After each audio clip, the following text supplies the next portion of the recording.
Student आपके सामने कुछ शब्द लिखे गए हैं जिनकी मीनिंग सेम है। यहाँ पे चाहिए चाहिए चाहिए, सपना सपना सपना, इस तरीके से हमारी मीनिंग आ रही है। अब तो हमारे पास टोटल कंफ्यूजन होगा किसका यूज कहाँ पे करें, किसका यूज कहाँ पे ना करें, किसके साथ करो किसके साथ ना करें। जी बिल्कुल आपकी इस कंफ्यूजन को हम दूर करने वाले हैं अपने इस क्लास में।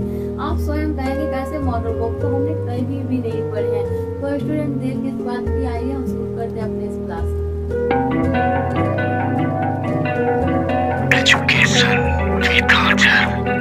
अगर हम आपसे पूछे कि मॉडल वर्क किसे कहते हैं तो आप क्या हमें बताएंगे? पेन, कोड, सूट में माइक, इस तरीके से हमें सब आप बताएंगे। ये तो लेकिन मॉडल सब वर्क कहते किसको? ये तो नहीं है, ये तो है मॉडल वर्क। अब मॉडल वर्क कहते किसको, ये हमारा प्रश्न है। आइए सबसे पहले हम इसको जान लेते हैं मॉडल वर्क कहते किसको। मॉडल वर्क स्टार्ट होता है स्टूडेंट हमारे मूड से। कहाँ से स्टार्ट होता है? मूड से। मूड का मतलब सबको पता है, जहाँ पे दिल की बात कही जाए, जहाँ पे मन की बात कही जाए, वहाँ पे हमारे क्या होते हैं? मूड, यानी कि वहाँ पे हमारे किसका इस्तेमाल होता है? मॉडल वर्ब का इस्तेमाल होता है। जैसे जैसे कहीं पे विशिंग की बात हो, डिजायर्स की बात हो, प्रोमिशन की बात हो, प्रोबेबिलिटी की बात हो, एडवाइज किया गया हो, या फिर आपकी पावर को बताया गया हो, एबिलिटी को बताया गया हो, आपकी कैपेसिटी को बताया गया हो, इस जगह पे क्या करते हैं? मॉडल वर्ब यूज करते हैं। स्टूडेंट पूरे इंग्लिश सेंटेंस में एक ऐसा मॉडल वर्ब भी है जहाँ पे इस तरीके की बातें की जाती हैं और बाकी कहीं पे नहीं आपको देखने को मिलेंगे। आइए हम सेंटेंस को लिख के देखते भी हैं।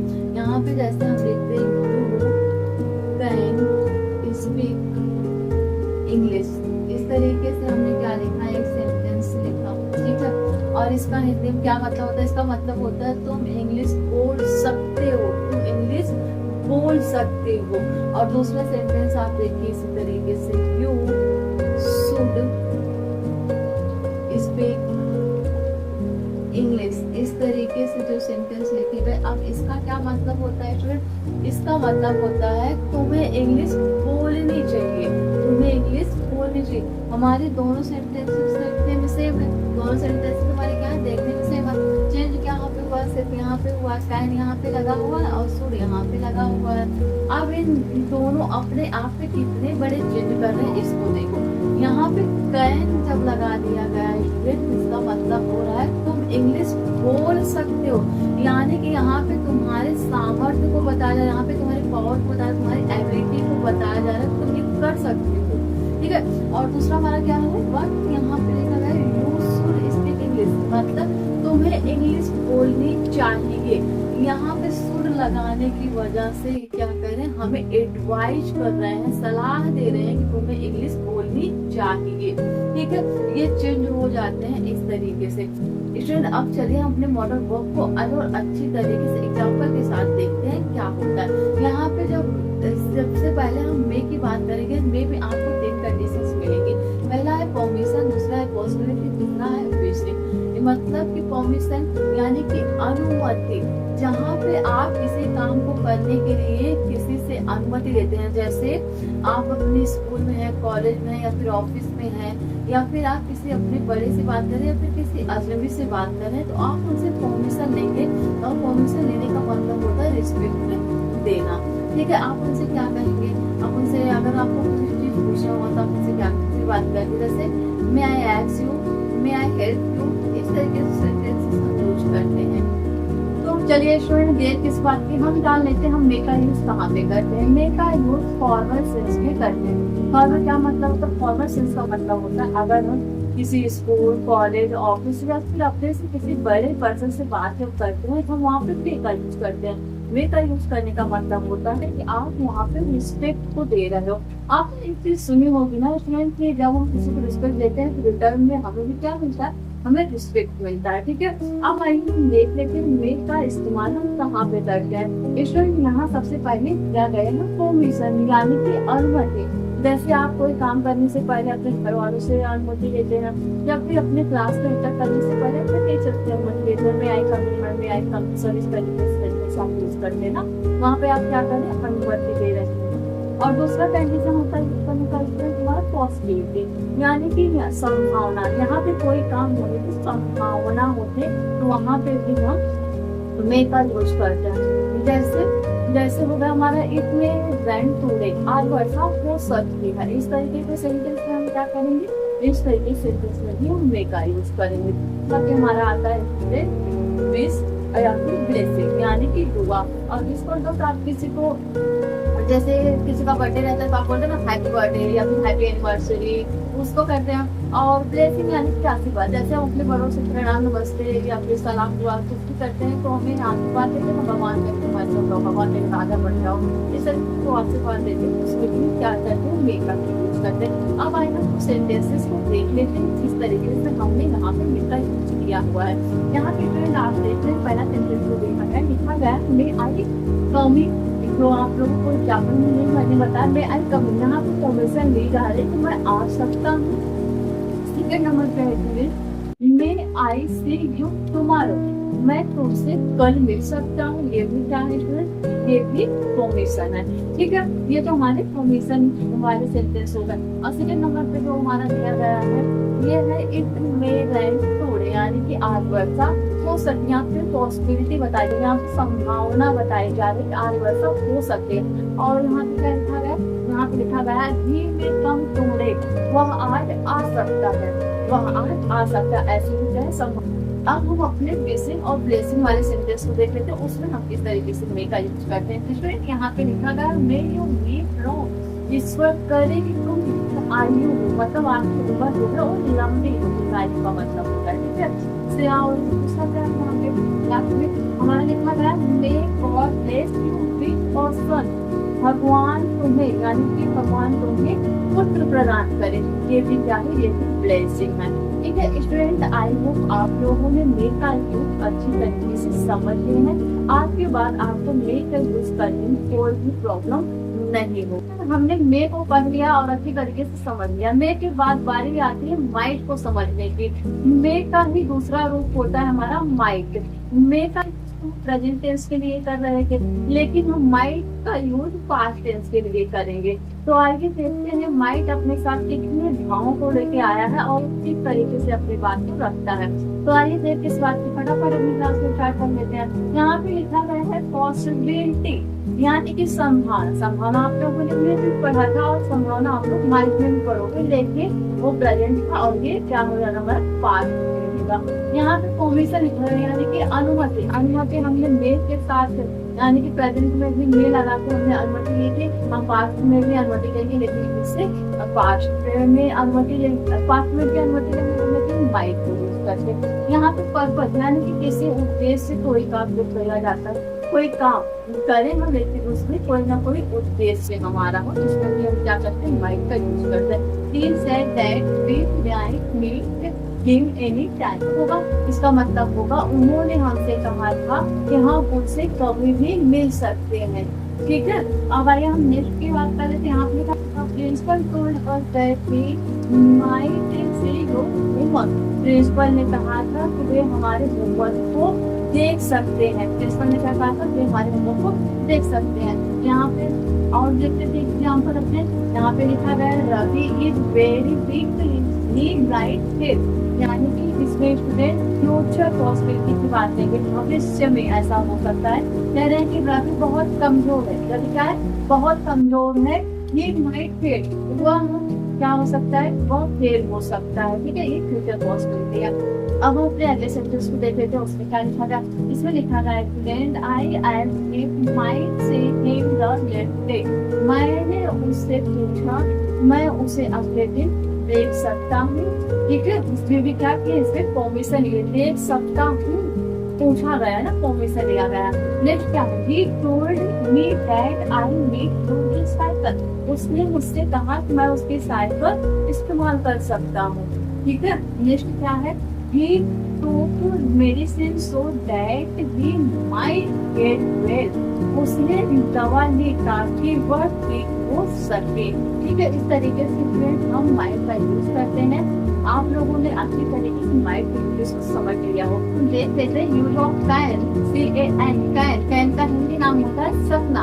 अब आइए देखते हैं हम इसमें कितनी बातों में किस जगह पे हम इसका इस्तेमाल करते हैं। सबसे पहले हम इसका इस्तेमाल करते हैं पावर और एबिलिटी की बात यहाँ पे कही जाती है, यानी कि शक्ति और सामर्थ्य को जहाँ बताया जाता है वहाँ पर भी हम इसका यूज करते हैं, कैन का यूज करते हैं। एक एग्जाम्पल लेते हैं, मान लीजिए घर में दो भाई हैं, एक छोटा है एक बड़ा है। मान लीजिए उनकी उम्र की अवस्था एक 5 साल का है, एक 10 साल का है, ठीक है।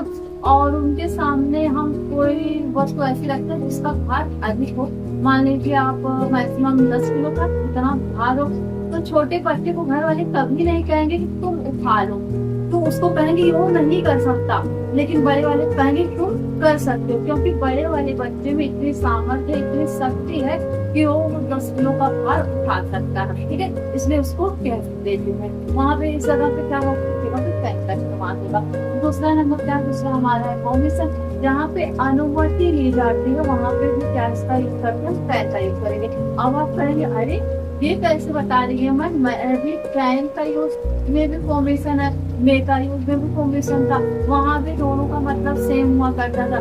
हाँ स्टूडेंट हुआ करता था, लेकिन मे का यूज हम जहाँ पे करते थे वहाँ फॉर्मल सेंस की बात होती थी। मे का यूज हम फॉर्मल सेंस में करते हैं और कैन का यूज हम इनफॉर्मल सेंस में करते हैं। जैसे जैसे अगर हम अपने फ्रेंड से कोई बात करें, तुम आ सकते हो, तुम्हें आना है, इस तरीके से हम अपने फ्रेंड से बात करते हैं ना। हम अपने फ्रेंड को रिस्पेक्ट देते हैं, फ्रेंड की कौन रिस्पेक्ट करता है, फ्रेंड की रिस्पेक्ट नहीं होती, वो इनफॉर्मल होता है, उनसे हम क्या कैसे बात कर सकते हैं, ठीक है। तो वहाँ पे हम क्या यूज करेंगे, कैन का यूज करेंगे। नेक्स्ट हमारा है प्रोहिबिशन। प्रोहिबिशन मतलब निषेध, जहाँ पे किया है वहाँ पे भी हम यूज करते हैं, कैन का यूज करते हैं। इसको हम आगे एग्जाम्पल के साथ अपने पढ़ेंगे। अब आइए हम कैन के यूज से कुछ एग्जाम्पल को देख लेते हैं, किस तरीके के इंग्लिश सेंटेंस को बनाया जाता है कैन के। He can lift this box, वह इस संदूक को उठा सकता है। इसके अंदर मतलब इतनी सामर्थ्य है, इतनी शक्ति है तो वह संदूक को उठा सकता है। यहाँ पे सेकंड क्या हमारा, he can easily run a mile, वह बहुत आसानी से 1 मील दौड़ सकता है, वह बहुत आसानी से 1 मील दौड़ सकता है। Radha can sing well, Radha बहुत बढ़िया गा सकती है, राधा गा सकती है, सुशीला नहीं गा सकती। हो सकता है सुशीला का गला नहीं सही हो। अब तक के हमने जो सेंटेंसेस देखे उसमें पावर आर एबिलिटी की बात कही जा रही थी, वहाँ पे कैन का यूज किया जा रहा है। तुम ये कर सकते हो, बहुत आसान कर दो, आसान है। इस तरीके से हमारे सेंटेंस हमें देखने को मिलते हैं। अब हम सेकंड यूज करेंगे फॉर्मेशन में। कैन का यूज हम कहाँ पे करेंगे, फॉर्मेशन के, जहाँ पे अनुमति दी जाती है बोर्ड के आगे भाषा में किया जाता है। आइए हम एग्जाम्पल को देखते हैं और दूसरे तरीके से इसको भी समझते हैं। यहाँ पे लिखा है यू कैन गो नाउ, हम कहते हैं ना तुम अब जा सकते हो। यहाँ पे लिखा है तुम्हारा क्या है, we can go for a swim this afternoon, वह आज दोपहर बाद तैरने जा सकता है। कर लेते हैं प्रोहिबिशन की। प्रोहिबिशन का मतलब होता है निषेध, यानी कि किसी काम को करने से मना करना। तो यहाँ पे हम कैन के साथ नॉट का यूज करेंगे। आपको साफ साफ पता चल रहा है अगर जहाँ हमें किसी चीज के लिए मना किया जाता है तो वहाँ पे हम नॉट का ही यूज करते हैं। एक एग्जांपल हम लेके देखते हैं। जैसे हम किसी रास्ते से जा रहे हैं, एक गार्डन देखिए और गार्डन बहुत अच्छा फ्लावर्स जो है वो लगे हुए हैं और पेड़ भी है। तो देखते मन में याद आया कि एक रोज इसको तोड़ देते हैं, और जैसे हमने हाथ लगाया उस रोज को, वैसे पीछे से गार्डन की आवाज लगा, हे तुम इस फूल को नहीं तोड़ सकते हो। तो हमें फूल तोड़ने से क्या कर रहा है, जो बेशर कर रहा है, यानी कि निषेध कर रहा, मना कर रहा है ना, नहीं तोड़ सकते हो। तो ऐसे सेंटेंसेस में हम किसका यूज करते हैं, कैन नॉट का यूज करते हैं। आइए हम अपने एग्जांपल को आप देख लेते हैं। यहाँ पे लिखा है you can not play cricket in this field, तुम इस फील्ड में क्रिकेट नहीं खेल सकते। आगे क्या है, I can not depend upon him any more, मैं अब उस पर अधिक निर्भर नहीं रह सकती हूँ। भाई बस बहुत हुआ किसी के ऊपर डिपेंड होना, अब जो भी है मैं स्वयं करूंगी या फिर करूंगा, ठीक है। इस तरीके के सेंटेंसेस में स्टूडेंट हम कैन नॉट का यूज करते हैं। आप लोगों ने कैन का यूज अच्छी तरीके से समझ। फ्रेंड आइए अब खुद के यूज को देख लेते हैं। खुद का यूज हम कहाँ पे करते हैं। अभी तक हमने कैन के यूज को देखा। कैन का यूज हो रहा था किसमें, प्रेजेंट में। खुद का यूज होगा स्टूडेंट पास्ट में। जब हम पास्ट की बातों को बताएंगे, पास्ट में किसी व्यक्ति की क्षमता के बारे में बताएंगे, पास्ट के किसी के शक्ति के बारे में बताएंगे, फिर किसी की अनुमति देंगे, वहाँ पे हम खुद का यूज करेंगे, जिसका हिंदी में क्या होता है, सका या फिर सका है। इसके नाम से भी हमें पता चला इसका यूज हम काम करते हैं, पास्ट में यूज करते हैं। अब आइए हम देखते हैं खुद कौन कौन से कंडीशन में यूज किए जाते हैं। सबसे पहले तो एबिलिटी को बताने में, यानी कि क्षमता को बताने, उसके बाद पॉसिबिलिटी को बताने में, संभावना के होता है, और तीसरा जो है इसमें हमारा जो है यूज किया जाता है वो यूज किया जाता है quality respect in the present, मतलब प्रेजेंट में किसी से निवेदन किया जाए किसी काम के लिए या फिर चीज के लिए, तो वहाँ पे हम किसका यूज करते हैं, वहाँ पे हम खुद का यूज करते हैं। अब आइए फ्रेंड्स हम अपने एग्जाम्पल को देखते हैं और अच्छे तरीके से समझते हैं। यहाँ पे लिखा गया है my brother could speak English when he was only 8 year old. मेरा भाई जब केवल 8 वर्ष का था तो वह इंग्लिश बोल सका था। यानी कि इसके सामर्थ्य की बात कर रहे हैं अपने भाई की, केवल वो 8 साल का था जब वो इंग्लिश बोल सका था। इस तरीके की क्या बता रहे, क्षमता लेकिन पास बता रहे, वहाँ पे क्या लगा दी, खुद लगा दी है। नेक्स्ट हमारा क्या है, her father could not send her any money last month. हम पेन का यूज देखेंगे पॉसिबिलिटी में किस तरीके से किया गया है। यहाँ पे लिखा गया he could have catch the train if he had hurried। अगर उसने जल्दी की होती तो वह ट्रेन पकड़ सकता था। नेक्स्ट हमारा क्या लिखा गया, he could have saved time if he had gone on bike, वह बाइक पर जाता तो उसका समय बच सकता था। इस तरीके से क्या यूज होता है, उसका पॉसिबिलिटी जहाँ पे बताई जाती है। अब आइए नेक्स्ट हम बात कर लेते हैं स्टूडेंट रिस्पेक्ट की जाती है जहाँ पे प्रेजेंट में। यहाँ पे लिखा गया है सबसे, जब हम रिस्पेक्ट करेंगे, एक बात आप लोग ध्यान दो, जब हम रिस्पेक्ट करेंगे किसी चीज के लिए तो हम खुद को सबसे पहले रखेंगे।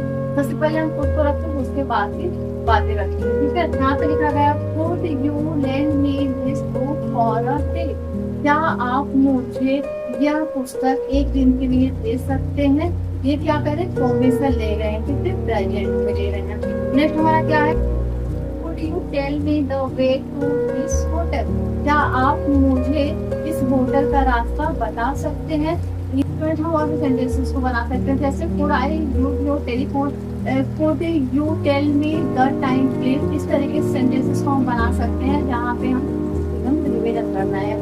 तो स्टूडेंट आप लोगों को पूरा और जानकारी तरीके से समझ में आ गया। स्टूडेंट आइए हम जान लेते हैं यूज ऑफ शुड को, यानी कि हम शुड का इस्तेमाल कहाँ पे करते हैं। शुड का पहले हम हिंदी नाम जान लेते हैं, शुड का हिंदी नाम होता है चाहिए, ठीक है। अब आइए हम देखते हैं शुड का यूज हम कहाँ पे करते हैं। शुड का यूज हम करते हैं एडवाइस या फिर सजेशन में, यानी कि जहाँ पे आपको सलाह या सुझाव दिया जा रहा है कि तुम्हें दवा लेनी चाहिए ना, या फिर तुम्हें इस विद्यालय में पढ़ना चाहिए, तुम्हें इस टीचर से पढ़ना चाहिए, क्या करेंगे, सलाह सजेशन, मतलब ये सलाह सुझाव दे रहे, यहाँ पे हम शुड का यूज करेंगे। और कहाँ पे शुड का यूज करते हैं, और शुड का यूज हम ड्यूटी और वर्क के ड्यूटी और वर्क में भी शुड का यूज होता है, जहाँ पे आपके कर्तव्य और कर्म के बारे में बताया जाएगा। आपको अपने माता पिता से प्रेम करना चाहिए, अपने भाई से प्रेम करना चाहिए, या फिर आपको अपने काम के प्रति हमेशा संलग्न रहना चाहिए। इस तरीके से जहाँ से सेंटेंस होंगे वहाँ पे हम करेंगे शुड का यूज करेंगे।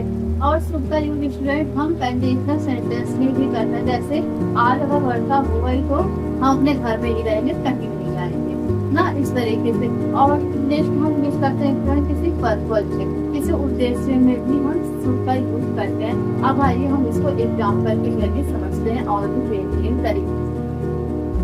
यहाँ पे हमारा एग्जाम्पल लिखा गया है he should not play in the sun, he is very weak। यहाँ पे कह रहे हैं उसे धूप में नहीं खेलना चाहिए, वह बहुत कमजोर है, ठीक है। यहाँ पे सलाह दे रहे हैं। अगला सेंटेंस क्या है हमारा, अगला सेंटेंस है the student should not use unfair means in the examination।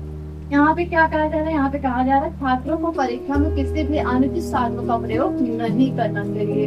Next हमारा क्या है, नेक्स्ट हमारे ड्यूटी के बारे में बताया है, कहा जा रहा है we should obey our parents, हमें अपने माता पिता की आज्ञा का पालन करना चाहिए, ये हमारे कर्तव्य को बता रहे हैं। नेक्स्ट हमारा क्या है, we should love our country, हमें अपने देश से प्रेम करना चाहिए, ये हमारे काम को बता रहे हैं। अब हम कंडीशनल सेंटेंस को देख लेते हैं। कंडीशनल सेंटेंस में हम शुड का यूज किस तरीके से करते हैं। इधर कंडीशनल सेंटेंस जब हम करेंगे तो उसमें शुड का यूज सबसे पहले करते हैं। लिखा भी गया should it rain today there will be no match, यदि आज वर्षा हुई तो मैच नहीं होगा। इस तरीके से अगर सेंटेंस हमारे पास रहेंगे जहाँ पे समारोह व्यक्त की जाए, वर्षा हुआ या फिर ट्रेन छुट्टी, तरीके से जहाँ पे रहेंगे वहाँ पे हम शुड का यूज करके कर लेंगे। नेक्स्ट हमारा क्या है, नेक्स्ट हम परफेक्ट के सेंटेंसेस को देख लेते हैं। परफेक्ट का सेंटेंस क्या लिखा है यहाँ पे लिखा है वाक्य fully life you should help, संभल कर चलो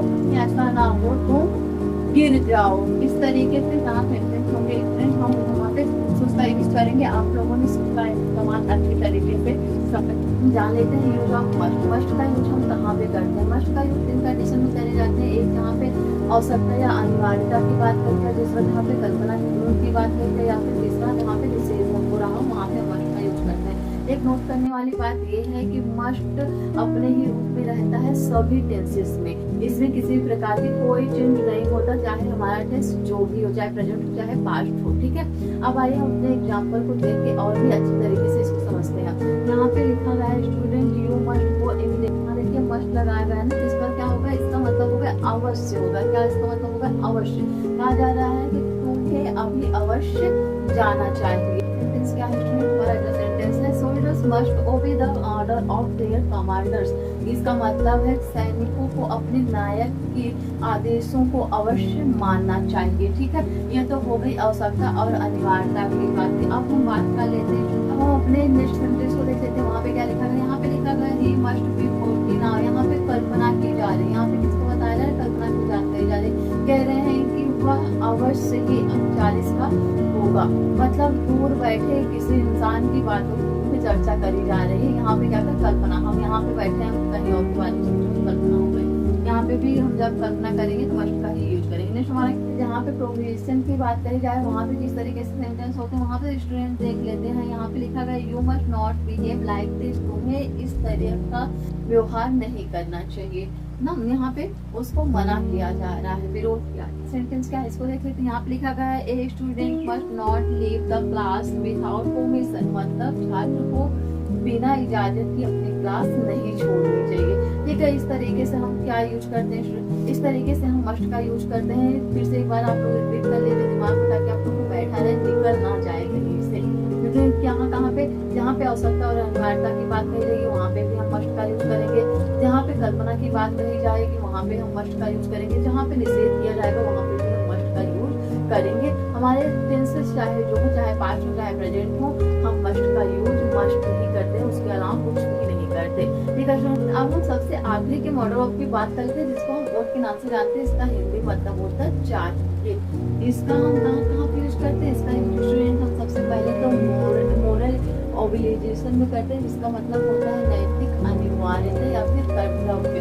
और दूसरा यूज हम इसका कहाँ पे करते हैं? ऑट टू हैव, यानी कि जब हम पास्ट में यानी कि भूतकाल में किसी के कर्तव्य नैतिक की बात करते हैं वहाँ पे यूज करते हैं। ठीक है, अब आइए अपने एग्जाम्पल को देख लेते हैं, वहाँ पे हम किस तरीके से उनको यूज किए हुए हैं। यहाँ पे लिखा गया you ought to respect your elder, यानी कि तुम्हें अपने बड़ों का सम्मान करना चाहिए। ठीक है, लिखा गया student be ought to do your duty sincerely, यानी कि हमें अपना कर्तव्य लक्ष्य से करना चाहिए। उस सेंटेंस को स्टूडेंट यहाँ पे हमने और का यूज किया है, लेकिन वो कहाँ पे किया है? उसको हम पास्ट टेंस में किए। जैसे यहाँ पे लिखा है ना you ought to have gone to the station. यहाँ पे देखिए यहाँ पे क्रिया के थर्ड फॉर्म को लगा दिया गया है और ऑट टू के बाद हैव को लगाया गया है, इसलिए पास्ट को बताने के लिए लगाया गया है।